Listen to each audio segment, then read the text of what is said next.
Sir 2003ರಿಂದ 2005ವರೆಗೂ nice excess land ನಾವು ಬಿಡದಿ ಜನ suffer ಮಾಡಿದ್ವಿ.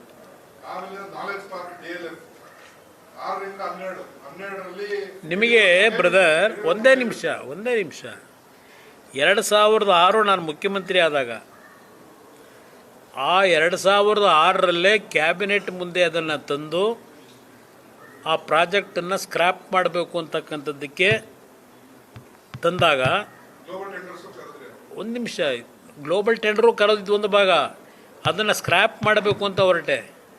ವಿಧಾನಸಭೆಯಲ್ಲಿ ಅದರ ಬಗ್ಗೆ ಚರ್ಚೆ ಏನಾಯಿತು, ಆ ಚರ್ಚೆನಲ್ಲಿ ಫೈನಲ್ ಆಗಿ ಒಂದು ಮಾತು ಹೇಳಿದೆ, 224 ಸದಸ್ಯರಿಗೂ ಮನವಿ ಮಾಡ್ತೇನೆ, ಇದು ಈ ಪ್ರಾಜೆಕ್ಟ್ ಏನಿದೆ ಇವನು ಇನ್ನೂ 30 ವರ್ಷ ಆದರೂ ಮಾಡಲ್ಲ.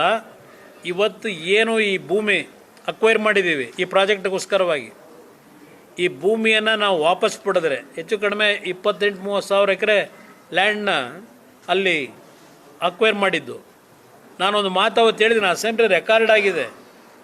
ಈ ಭೂಮಿಯನ್ನು ವಾಪಸ್ ನಾವು ಪಡೆದು ಇದನ್ನು ಸ್ಕ್ರ್ಯಾಪ್ ಮಾಡಿ 15,000 ಕೋಟಿ ಬೆಂಗಳೂರಿನ ಅಭಿವೃದ್ಧಿಗೆ ಇನ್ವೆಸ್ಟ್ಮೆಂಟ್ ಮಾಡೋಣ, ಇನ್ನು 15,000 ಕೋಟಿ ರೈತರ ಸಾಲ ಮನ್ನಾ ಮಾಡ್ತೀನಿ, ಇದಕ್ಕೆ ಒಪ್ಪಿಗೆ ಕೊಡಿ, ಇದೆಲ್ಲ ನೀವು ಕ್ರೆಡಿಟ್ ನೀವೇ ತಗೊಳ್ಳಿ, ನನಗೆ ಕೊಡಬೇಡಿ, 224 ಜನ ಸದಸ್ಯರು ತಗೊಳ್ಳಿ ಅಂತೇಳಿ ವಿಧಾನಸಭೆ ಕಲಾಪದಲ್ಲಿ ಚೀಫ್ ಮಿನಿಸ್ಟರಾಗಿ 2006ರಲ್ಲಿ ಮಾತಾಡಿದ್ದೀನಿ. ಯಾರೂ ಒಪ್ಪಿಗೆ ಕೊಡಲಿಲ್ಲ. ಹೋದರು, ಎಲ್ಲ ಪ್ಯಾಕೆಟ್ಗಳು ತಗೊಂಡ್ರು, ಗಿಫ್ಟ್ ಪ್ಯಾಕೆಟ್ನ, ಅದಕ್ಕೆ ಒಪ್ಪಿಗೆ ಕೊಡಲಿಲ್ಲ. ಅವತ್ತೇ ನಾನು ಸ್ಕ್ರ್ಯಾಪ್ ಮಾಡುವೆ, ಒಪ್ಪಿಗೆ ಕೊಟ್ರ ಇವರು? ಇದು ಆಗಿದ್ದಂಥ ಒಂದು ಘಟನೆ ಮುಂದೆ ಗಮನಕ್ಕೆ ತರ್ತಿದೆ.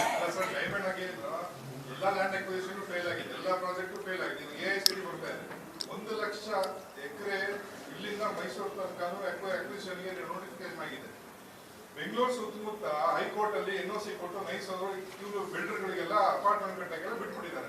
ಈಗ ಅದನ್ನೇ ಅಪ್ಲೈ ಮಾಡಿ ಅಪಾರ್ಟ್ಮೆಂಟ್ ಕಟ್ಟೋರಿಗಲ್ಲ, ಅಲ್ಲಿ ಯಾವ್ದು ಬರ್ತಾವೆ ನೋಡಬೇಕೆಲ್ಲ.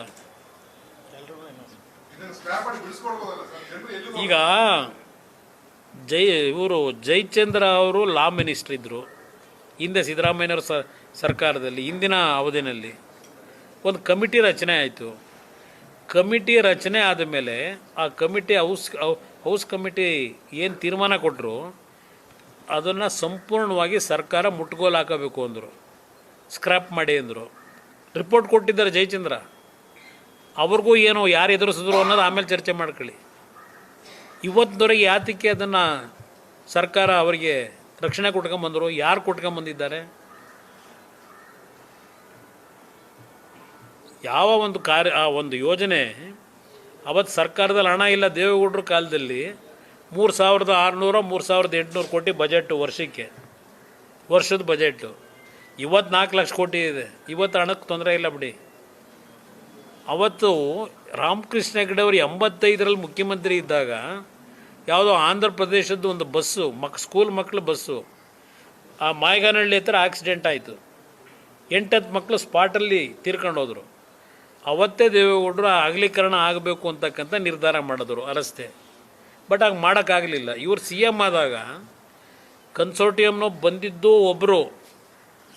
ಇವರು ಡೆಲ್ಲಿಗೆ ಹೋದ ಮೇಲೆ ಆ ಫ್ರೇಮ್ವರ್ಕ್ ಅಗ್ರಿಮೆಂಟ್ ಏನಿತ್ತು ಅದೆಲ್ಲ ಗಾಳಿಗೆ ತೂರಿ ಯಾರ್ಯಾವ ಕಾಲದಲ್ಲಿ ಏನೇನೋ ಅವರಿಗೆ ಬರ್ಕೊಟ್ರು ಅಲ್ಲಿದೆ ರೆಕಾರ್ಡ್ಗಳಲ್ಲಿ. ಅದರ ವಿರುದ್ಧವೇ ದೇವೇಗೌಡರು 2002 ಇಲ್ಲಿ ಬೈ ಎಲೆಕ್ಷನಲ್ಲಿ ಗೆದ್ದಾಗ ರೈತರುಗಳು ಕೆಲವರು ಬಂದು ಹೇಳಿದ್ರು ಏನಾಗಿದೆ ಅಂತ. ಅದರ ವಿರುದ್ಧ ನಿರಂತರವಾಗಿ ಕಾನೂನು ಹೋರಾಟ ಏನು ಮಾಡ್ಕೊಂಬಂದರು, ನಿರಂತರವಾಗಿ ಹೋರಾಟ ಮಾಡಿದ್ದಾರೆ. ಅದಕ್ಕೆ ಫೈನ್ ಹಾಕ್ಸ್ಕೊಂಡ್ರು ಅವರು. ಮಾಧುಸ್ವಾಮಿ ಅವ್ರಿಗೆ ರಿಕ್ವೆಸ್ಟ್ ಮಾಡಿ ಮಾಧುಸ್ವಾಮಿ ಪಾಪ ಹೋರಾಟ ಮಾಡಿದ್ರು, ಅವ್ರಿಗೂ 5 ಲಕ್ಷ ಫೈನ್ ಹಾಕಿದ್ರು.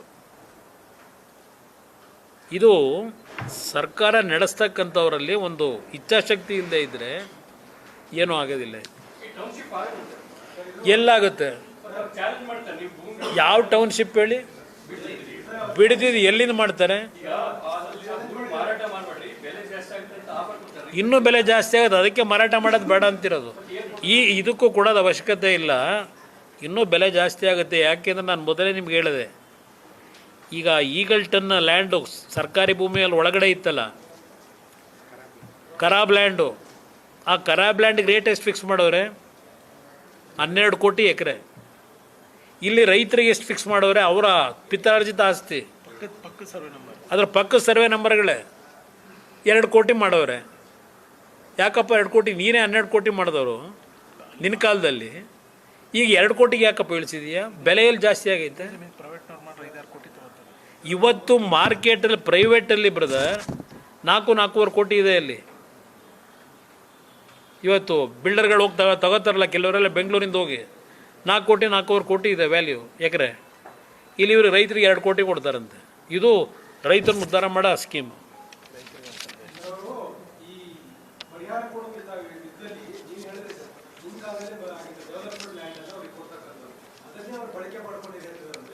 ಅದು ಮಿಸ್ಯೂಸ್ ಮಾಡ್ತಾವ್ರೆ.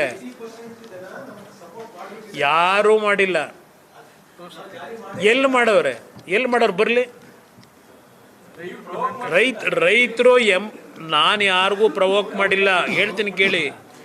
ನಾನು ಇವತ್ತು ನಿಮ್ಮಗಳ ಮುಂದೆ ಇವತ್ತಿಷ್ಟು ಮಾತಾಡೋಕ್ಕೆ ಕಾರಣ, ನನ್ನ ರೈತರು ನನ್ನ ಮೇಲೆ ಅನುಮಾನ ಪಟ್ಟರು. ನಾನೇನು ಡೆಲ್ಲಿನಲ್ಲಿ ಬೇರೆ ಅಪಾಯಿಂಟ್ಮೆಂಟ್ ಇಟ್ಕೊಂಡು ಹೋಗ್ತೀನಿ ಕೆಲಸಗಳಿಗೆ. ಕುಮಾರಣ್ಣ ಯಾವತ್ತೋ ಒಂದು ದಿವಸ ಬಂದರು, ಮಾತನಾಡಿದ್ರು, ಮತ್ತು ಅವರು ಹೊಟ್ಟೋದ್ರು. ಸುಮ್ಮನೆ ತೋರ್ಗಾಣಿಕೆಗೆ ಬಂದು ಮಾತಾಡೋದ್ರು, ನಮ್ಮ ರಕ್ಷಣೆಗೆ ಬರ್ತಾರ ಅಂತೇಳಿ ಅನುಮಾನ ವ್ಯಕ್ತಪಡಿಸ್ತಾರೆ. ಅದೆಲ್ಲ ನೋಡಿ ಇವರೇ ಎತ್ಕಡ್ತಾರೆ. ಎಲ್ಲಪ್ಪ ನಿಮ್ಮ ಕುಮಾರಣ್ಣ ಅಂತಾರೆ. ಅದಕ್ಕೋಸ್ಕರಲೇ ಇವತ್ತು ನಿಮ್ಮ ಮುಂದೆ ಏನು ಬಂದಿದ್ದೀನಿ. ಇವತ್ತು ಕಾನೂನಿನ ವ್ಯಾಪ್ತಿ ಒಳಗೇ ಈ ಪ್ರಾಜೆಕ್ಟು ರೈತರ ವಿರುದ್ಧವಾದಂಥ ನಿರ್ಣಯ ಆಗಬಾರದು. ಅದಕ್ಕೆ ನನ್ನ ಹೋರಾಟ ರೈತರ ಪರವಾಗಿದೆ.